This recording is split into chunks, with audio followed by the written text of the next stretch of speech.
जय श्री जगन्नाथ, जय एकादशी महारानी। आज हम आपको माघ मास में होने वाली सर्तिला एकादशी के बारे में बतलाएंगे। माघ मास के कृष्ण पक्ष में सर्तिला एकादशी होती है।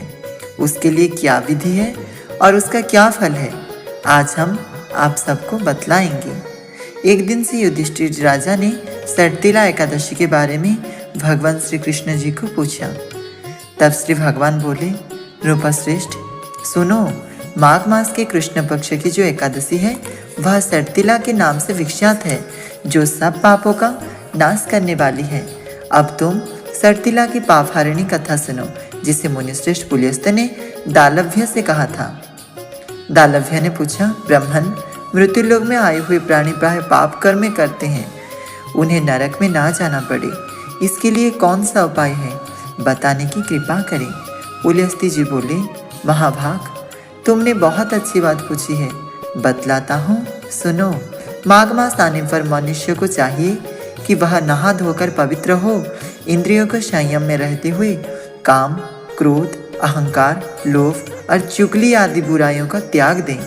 देवाधिदेव भगवान का स्मरण करके जल से पैर धोकर भूमि पर पड़े हुए गोबर का संग्रह करें, उसमें तिल और कपास छोड़कर 108 पिंडियों का बनाएं। फिर माघ में जब आद्रा या मूल नक्षत्र आए तब कृष्ण पक्ष की एकादशी करने के लिए नियम ग्रहण करें। भली भांति स्नान करके पवित्र हो शुद्ध भाव से देवाधिदेव श्री विष्णु की पूजा करें। कोई भूल हो जाने पर श्री कृष्ण का नाम उच्चारण करें। रात को जागरण और होम करें। चंदन और गजा, कपूर, नैवेद्य आदि सामग्री से शंख, चक्र और गदा धारण करने वाले देव देवेश्वर श्री जगन्नाथ महाप्रभु की पूजा करें। तत्पश्चात भगवान का श्रवण करके बारंबार श्री कृष्ण नाम का उच्चारण करते हुए कुम्हड़ी, नारियल अथवा बिजोरे के फल से भगवान की विधि पूर्वक पूजकर अर्घ्य दें। अन्य सब सामग्रियों के अभाव में सुपारियों का द्वारा भी पूजन और अर्घ्यदान किए जा सकते हैं।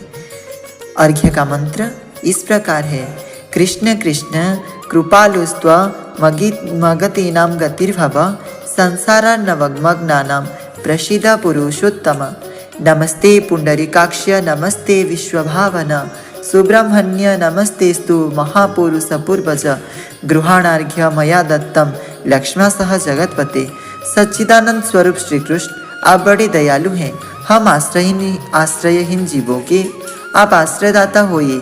पुरुषोत्तम, हम संसार समुद्र में डूब रहे हैं, आप हम पर प्रसन्न होइए।